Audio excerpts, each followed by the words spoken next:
téléspectateurs, bienvenue dans votre nouveau numéro de ce magazine spécial à Kolwezi. Comme je vous avais promis qu'on sera à Lubumbashi, on était à Lubumbashi, maintenant nous sommes à Kolwezi. C'est une émission très spéciale que nous faisons ici à Kolwezi. Merci beaucoup pour votre sympathie et attention que vous accordez toujours à ces magazines. Parlons-en. Et vous savez, pendant cette tournée dans la province du Katanga, je ne suis pas seule, je suis avec ma consoeur Rosette Katombi de Kin 24. Bonjour Rosette. Bonjour Nadine, c'est avec un grand plaisir d'être surtout ici à Kolwezi. Je crois que on a parlé de ça quand on était à Lubumbashi et aujourd'hui nous sommes là à Kolwezi. Encore une fois, merci d'être très nombreux devant vos postes téléviseurs pour nous suivre. Voilà, et comme vous savez, dans ce magazine, nous recevons des invités de toutes tendances confondues. Aujourd'hui, nous avons l'honneur de recevoir un homme de Dieu, un homme roi, un homme que Dieu utilise puissamment ici dans cette ville de la Kolwezi. C'est le pasteur David Mikonga. Bonjour pasteur. Merci beaucoup, bonjour ma sœur Blandine. Très heureuse de vous recevoir dans le cadre de notre magazine Parlons-en. Et est-ce que vous pouvez brosser votre parcours en quelques minutes aux téléspectateurs pour se lancer? Ok, merci beaucoup. Mon parcours est tellement long, mais depuis que j'ai vu commencer cette œuvre de ministère en tant que pasteur, c'est depuis 2015 qu'on a eu à commencer cette église. Je suis pasteur visionnaire de la communauté des Assemblées Rocher des Âges, qui a son siège principal ici à Kolwezi. Et nous avons commencé par défricher un champ nouveau, ça veut dire par l'évangélisation porte à porte. Et nous avons gagné quelques âmes. Et avec ces âmes-là, nous avons commencé l'église qui aujourd'hui est devenue une grande communauté. Et si les téléspectateurs nous suivent en ce moment, peuvent comprendre quelle est la vision que Dieu vous a donnée pour aujourd'hui conduire ce peuple de Dieu? Merci beaucoup.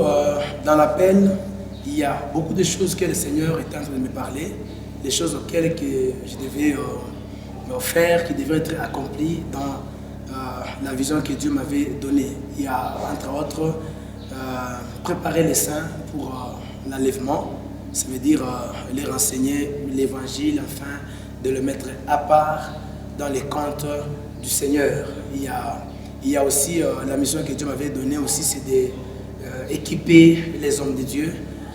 Je vous signale déjà en passant que je suis aussi promoteur d'une école du ministère, toujours ici à Kolwezi. Je suis en train d'équiper les hommes de Dieu et c'est un peu ça. Très bien, pasteur, je vais vous suivre attentivement.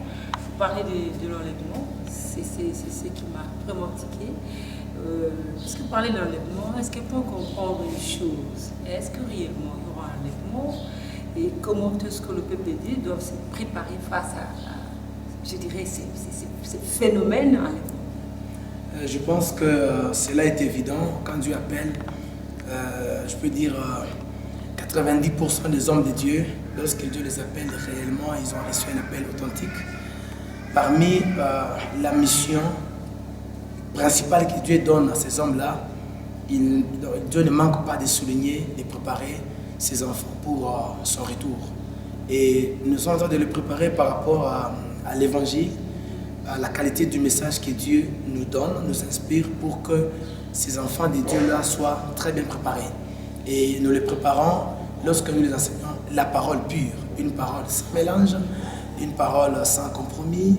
Et nous sommes en train de nous battre avec la chair, parce que la chair a ses désirs, le monde aussi a ses désirs, a aussi son influence. Alors, la seule façon de vaincre toutes ces choses-là, c'est d'équiper les enfants de Dieu en les enseignant la parole pure, selon ce que le Seigneur avait donné comme recommandation. Après avoir mouru et ressuscité, il a donné une mission forte aux apôtres. Il a dit, allez, faites de toutes les nations des disciples et vous allez les enseigner tout ce que je vous ai prescrit. Alors, tout ce que Christ nous a prescrit, et c'est ce que nous enseignons aux enfants de Dieu dans le but de le préparer à son retour. Puisque vous parlez enlèvement, vous pouvez nous dire aussi, nous sommes presque au temps de la fin, et quels sont les signes qui reflètent réellement que nous sommes au temps de la fin? Si nous lisons très bien les Écritures, vous allez comprendre qu'on avait aussi posé cette question-là à Jésus. dans Matthieu chapitre 24, on lui a posé des questions et Jésus a commencé à donner les signes. Jésus leur dira que vous allez voir la famine, vous allez voir les tremblements de terre, vous allez voir des guerres par-ci par-là, vous allez voir l'amour de plusieurs personnes va se refroidir. Mais Jésus-Christ a souligné une phrase dans le verset 14, il dit « Et cette bonne parole du royaume sera prêchée partout et après quoi viendra la fin. » Et aujourd'hui, si nous voyons un grand signe qui prouve réellement que Christ est à la porte, c'est la manière dont l'évangile se propage. Jadis, on ne pouvait pas aller prêcher chez les Arabes, on va vous tuer. On ne pouvait pas aller prêcher chez les Indiens, on ne pouvait pas aller prêcher chez les Chinois. Mais aujourd'hui, toutes ces races-là commencent maintenant aussi à recevoir l'évangile. Et il y a même le frère. Ça date déjà, ça fait plusieurs années. Oui. Depuis ce temps-là, c'était déjà. Est-ce que les gens une alerte comprennent rouge. aussi que nous sommes au temps de la fin? C'est ça. Les gens comprennent. Parmi les signes, j'étais en train de dire, il y a la propagation de l'évangile dans toutes les races et dans tout le pays. Il y a aussi un autre signe, c'est voir ce qui se passe actuellement. L'évangile est presque torturé. Les gens s'accrochent beaucoup plus à ce qui frappe le regard. Les gens n'aiment pas, ils ne donnent pas vraiment de la valeur aux choses de Dieu. Les gens sont liés à la chair. Or, tout ça, ce sont des signes. Mais il faut savoir, la faute revient à qui?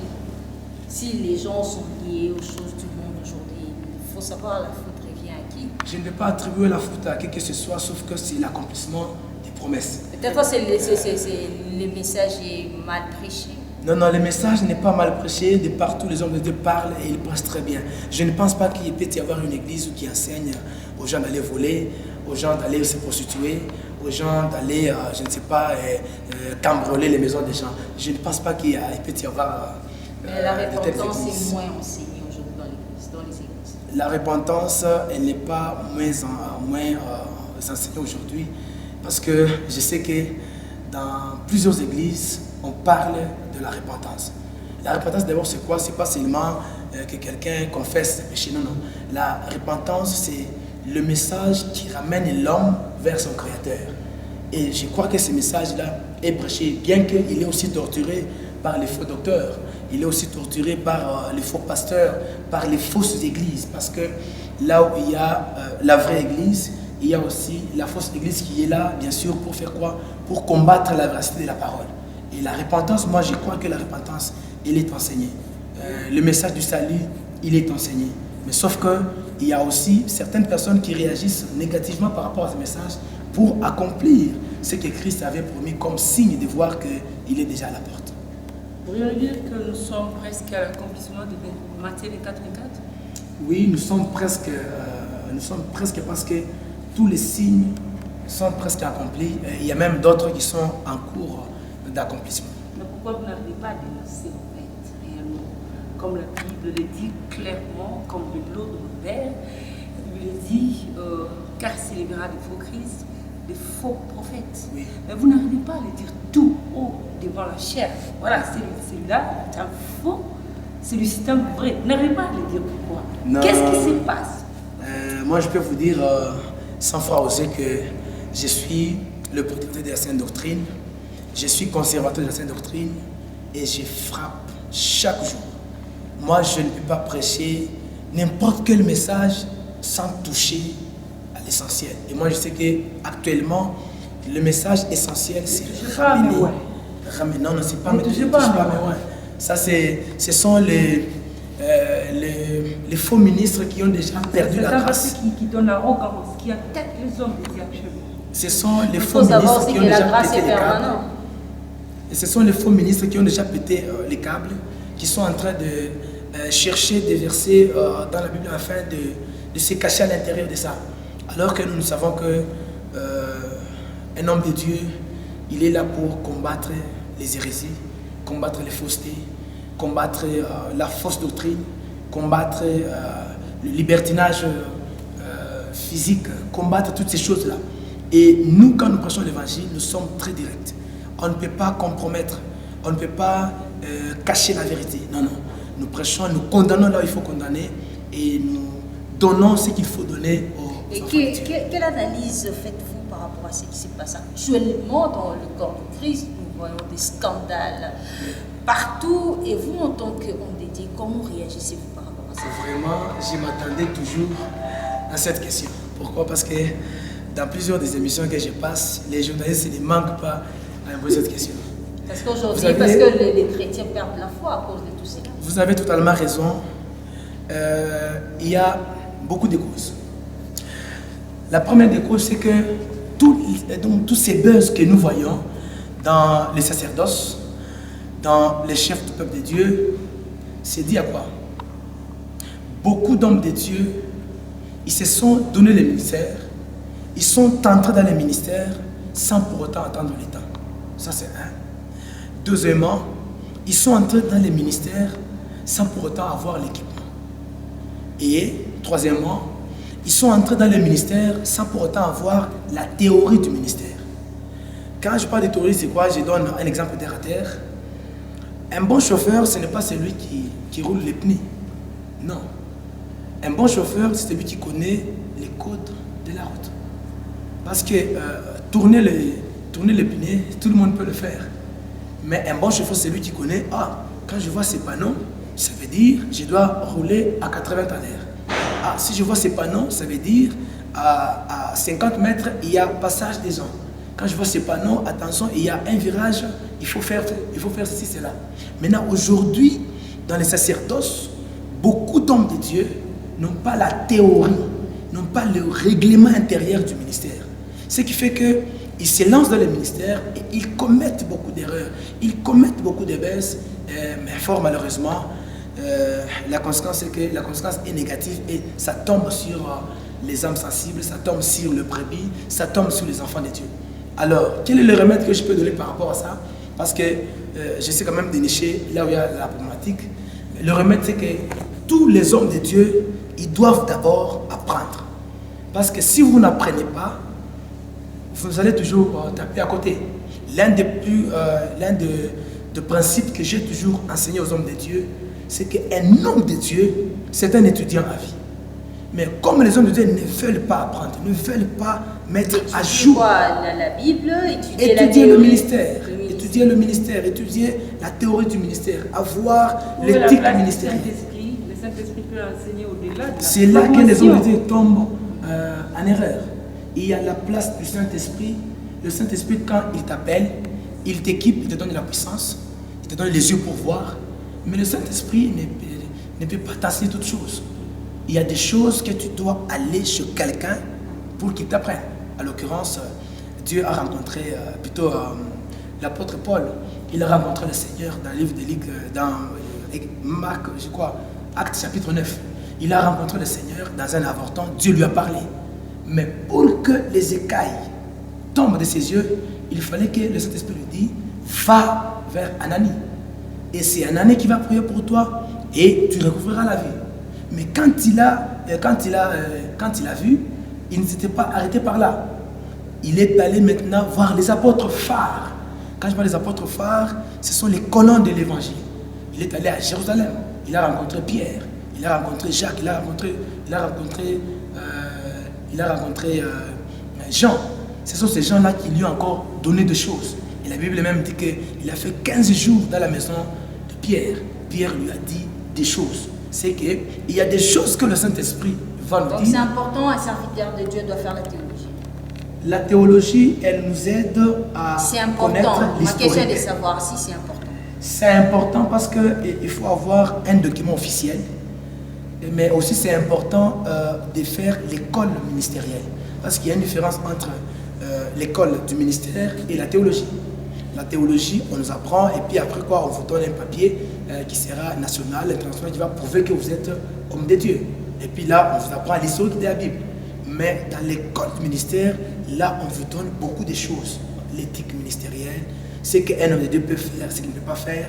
Il faut faire comme ça. Il faut rester à genoux longtemps pour avoir la puissance. Mais aussi, il faut être assis pour avoir la connaissance. Toutes ces choses-là. Mais malheureusement, par l'orgueil des hommes de Dieu, parce qu'apprendre, c'est s'humilier. Alors, par l'orgueil des hommes de Dieu qui se prétendent connaître tout, et ils tombent toujours dans les erreurs en prêchant les faux messages et en se livrant dans les choses bizarres, alors que c'est parce qu'il leur manque l'équipement. C'est un peu ça. Voilà, pasteur, puisque nous avons sur ce plateau, vous qui êtes ici, Pasteur David Mikonga. Makonga. Makonga, c'est ça. Oui. Voilà, le pasteur David Makonga. Je crois que les téléspectateurs qui nous suivent comprennent déjà quelque chose, c'est-à-dire vous parlez bien. Merci. Vous avez été formé Bien sûr. pour évangéliser, je crois. Ben, les gens aussi doivent comprendre une chose. Dans votre ministère, vous avez Christ en vous, vous parlez de Christ, vous évangélisez. Est-ce que les gens peuvent comprendre, peuvent savoir l'expérience que vous avez avec votre Christ dans votre parcours, dans votre ministère en fait, le témoignage? Est-ce qu'au travers du message que Dieu vous a donné, les gens ont expérimenté la chose, en fait, les gens ont expérimenté la puissance de Dieu? Est-ce qu'il y a des témoignages? Est-ce que vous vivez le miracle à laquelle vous prêchez? Parce que c'est presque tout le jour que nous regardons à la télé, les hommes de Dieu nous parlent, Jésus guérit, Jésus délivre. Mais est-ce que vous, au travers de ce que Dieu vous a donné comme message, vous le vivez la question? Je commence par vous donner d'abord, bien vous dire deux choses. La première, c'est que toute église qui n'opère pas dans les miracles, ce n'est pas une église. Je peux dire que c'est une salle de réunion, mais là où les gens viennent seulement et puis ils se parlent et puis ils parlent. Toute église qui ne démontre pas la puissance de la parole, avec tout le respect que j'ai pour ces églises-là, qu'ils ferment. Je ferme les portes. Parce que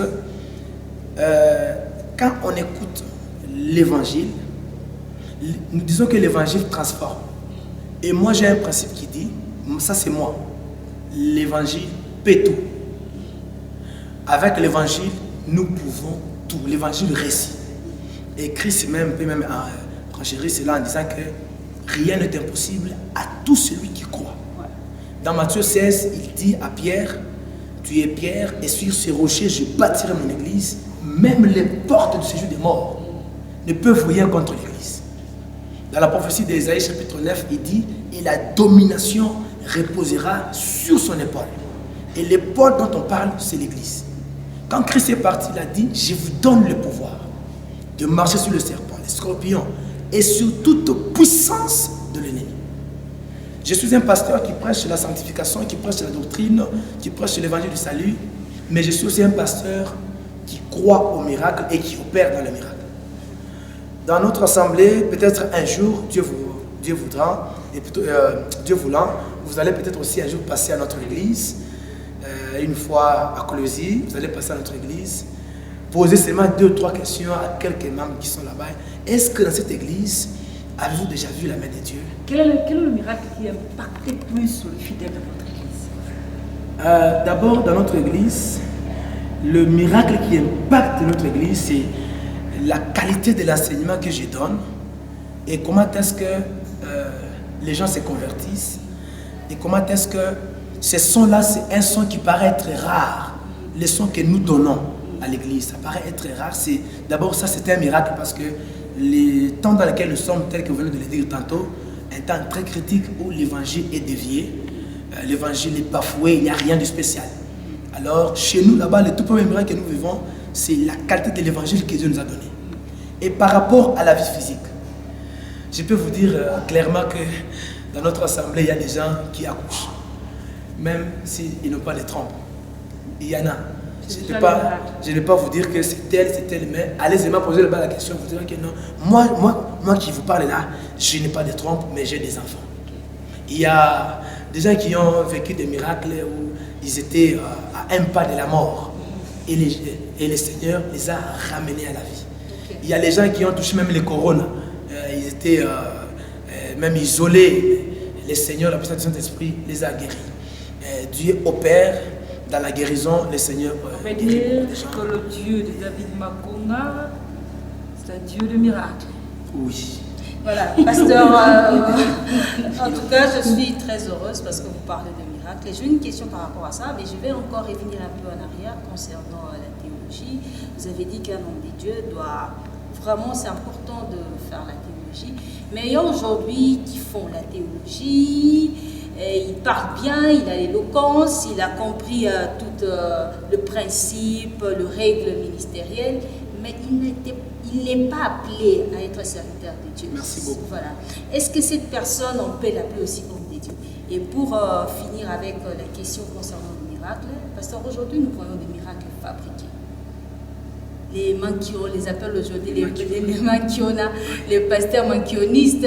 Comment réagissez-vous par rapport à ça? Est-ce que Dieu est incapable de faire des miracles? Parce que vous avez dit que vous croyez aux miracles, pour que le pasteur en arrive à ce point à fabriquer de miracles. Si la prière n'est pas exaucée, elle diminue la foi. Et si la prière est exaucée, elle amplifie la foi. La foi, ce n'est pas seulement croire à une prière non exaucée. Non, non. Quand on prie, on doit aussi s'attendre à quelque chose. Et quand la prière est exaucée, elle donne la vitamine à la foi. Ça, c'est comme ça. Maintenant, il y a de ces pasteurs-là qui sont allés faire la théologie, mais malheureusement, ils n'ont pas été appelés. Parce que moi, je ne crois pas qu'un homme de Dieu qui a reçu un appel authentique, qui a été appelé par le Seigneur, et il a reçu le Saint-Esprit. Je ne crois pas que cet homme-là peut fabriquer les faux miracles. Il peut se retrouver derrière les femmes. Il peut se retrouver en train d'engrosser les fidèles à l'église. Je ne crois pas. Parce que le Saint-Esprit qui est en nous, Christ a dit ceci dans le livre des Jean, il dit, lorsque le Saint-Esprit viendra, il vous convaincra de tout ce qui est péché. Et maintenant, quand un homme de Dieu pêche, il est dans les maquillons, il est dans les miracles montés, il est dans les femmes, il est dans la bière, il est dans toutes ces choses-là. La réponse est très claire. C'est que cet homme-là, premièrement, il n'a jamais reçu l'appel de Dieu. Deuxièmement, il n'a pas le Saint-Esprit. Et troisièmement, c'est un faux pasteur. Il est en train d'accomplir les Écritures. C'est un faux ministre. Et aller faire la théologie, apprendre toutes ces choses-là, ça ne garantit pas que tu as Dieu. Même opérer le miracle, ça ne garantit pas que tu as Dieu. Qui est celui-là qui est un vrai homme de Dieu? Si je peux répondre de manière brève par rapport à votre question. Qui est celui-là qu'on peut appeler homme de Dieu? Un vrai pasteur, un vrai prophète, un vrai apôtre. Qui est-il? C'est celui-là qui est capable de vivre ce qu'il prêche. Donc tout celui-là qui prêche et qui vit en contradiction de ce qu'il prêche, c'est un photo indicateur. Aujourd'hui, nous voyons aussi les pasteurs homosexuels. Oui, les pasteurs PD. Les pasteurs PD, les homosexuels, ils sont dans toutes ces histoires-là. Est-ce qu'un pasteur peut être dans ce genre de choses? Parce que la Bible l'interdit. Un vrai pasteur ne peut pas être dans ces choses-là. Mais les faux, malheureusement, ils y sont. C'est que pourquoi ils sont là?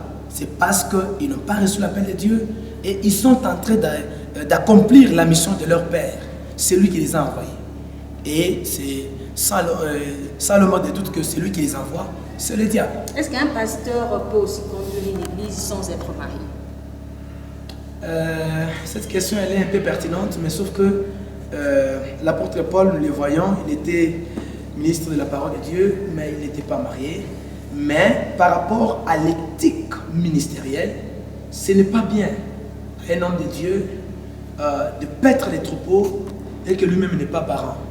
Parce qu'il y a des choses que nous donnons, nous enseignons par théorie, mais il y a aussi d'autres choses que nous enseignons par expérience, par pratique. Alors, il y a peut-être le problème du lit, par exemple, le problème de la chambre. Bon, si toi tu es célibataire, tu n'as pas encore expérimenté ces choses-là, comment est-ce que tu peux donner des conseils de ceux-là qui sont dans les mariages? Tu as la théorie. Bénir le mariage. Tu as la théorie. Bénir, oui, il peut bénir. Il peut bénir sans être marié. Oui, parce que c'est le ministère. Un ministre de la parole peut être célibataire, mais il est ministre de la parole. Il peut bénir. Là, c'est le ministère qui joue son rôle. Mais conduire, je ne peux pas dire qu'il ne peut pas conduire, mais ce n'est pas bien. Par rapport à l'éthique, un homme de Dieu, la Bible dit, c'est lui qui est appelé à diriger. Il doit d'abord être modèle, capable de diriger sa propre maison. Et quand on parle de sa propre maison, ce ne sont pas les chaises. Quand on parle de sa propre maison, ça veut dire sa femme et ses enfants.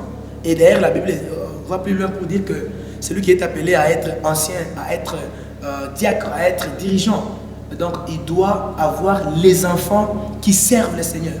Maintenant toi, tu es célibataire. Tu vas dire que cette loi-là, par rapport à l'apôtre Paul qui parlait à Timothée, déjà, ça les condamne. Un homme de Dieu, il peut être célibataire, mais ce n'est pas bien qu'il demeure célibataire longtemps, c'est pas bien. Et pour ceux-là qui font les miracles fabriqués, qui sont dans les maquiona, qui sont dans la magie, je leur dis seulement qu'ils doivent cesser ces choses-là, ils doivent se repentir, ils doivent se retraiter, ils doivent aller voir les autres hommes qui sont debout et bannir la honte et les complexes, aller leur voir, retourner au pied du Seigneur, se retraiter, afin que le Seigneur, si réellement il les a appelés, il doit aussi mettre en eux les cœurs de la repentance et de l'humilité. Vous savez, quand tu as Dieu et que tu as tombé, le Saint-Esprit te dira toujours de faire quoi? De revenir vers le Seigneur. Et pour revenir au Seigneur, là ça demande la grâce et ça demande la prise de conscience. Alors ils doivent retourner à Dieu. S'ils ne retournent pas, s'ils n'abandonnent pas, je le dis sincèrement que le jugement vous attend. Parce que le jugement de Dieu, il est certain. Et ça va frapper fortement sur tout là et sur tous ceux qui sont dans les faux et qui fabriquent ces choses-là. Aujourd'hui, la Pâque, ce n'est pas un jour à la manière des hommes. Aujourd'hui, la Pâque, c'est tout un homme. Et cet homme-là, c'est Jésus. Quel Jésus? Parce qu'il y a Jésus et Jésus. Mais il y a le Jésus à la manière des hommes, mais il y a aussi le Jésus crucifié. C'est que Jésus-Christ, il est mort et il est ressuscité. Parce que la Pâque, c'est l'immolation de l'agneau, la mort et la résurrection de Christ. Et aujourd'hui, la véritable Pâque, c'est la vie d'un croyant. Chaque jour, nous voyons Christ qui est en vie dans la vie de la personne. Alors, j'aimerais dire à tous les téléspectateurs qui nous suivent à cet instant, de savoir que la Pâque, ce n'est pas seulement un jour. La Pâque n'est pas charnelle. La Pâque, elle est spirituelle. Ça veut dire chaque jour de votre vie, vous devez commencer à sentir la Pâque, à sentir la réjouissance du salut en vous. Savoir que Christ est mort et il est ressuscité en vous. Il est en vie en vous. Chaque jour, nous vivons la Pâque. La Pâque, c'est la vie de tous les enfants de Dieu. Voilà. Merci, pasteur. Nous sommes arrivés à la fin. Vous êtes? Oui, c'est la fin déjà. Oui, ok. En ce qui concerne nos contacts, nous sommes joignables sur WhatsApp au plus 243 97 685 79 78. Plus 243 97 685 79 78. Et sur YouTube, vous écrivez seulement Pasteur David Makonga. Et sur Facebook, Pasteur David Makonga, vous allez nous voir. Nous répondons à toutes les questions liées aux Écritures, liées à la vie, parce que dans le ministère, nous occupons plusieurs casquettes. Merci beaucoup, pasteur. Merci. D'avoir répondu à différentes questions. Merci beaucoup. Voilà, ça a été vraiment un plaisir d'être notre invité de ces jours. Merci beaucoup. Voilà, merci chers téléspectateurs. Vous avez suivi émission Parlons-en spécial à Kolwezi. Nous avons reçu pour vous le pasteur David Makonga, excusez-moi, le pasteur David Makonga. J'étais pas seule à la présentation, j'étais avec ma consoeur Rosette Katobi de King 24. Moi, je vous retrouve la semaine prochaine pour un nouveau numéro. Mais si vous avez aimé cette émission, il faut dire merci à ces héros dans l'ombre qui ont travaillé avec nous. À Elisha, merci beaucoup à toi vraiment d'être là et surtout de nous avoir assistés pendant ces temps et surtout pendant ce moment de tournage. Moi, quant à moi, je vous retrouve prochainement pour un nouveau numéro. Et d'ici là, restez fidèles au programme de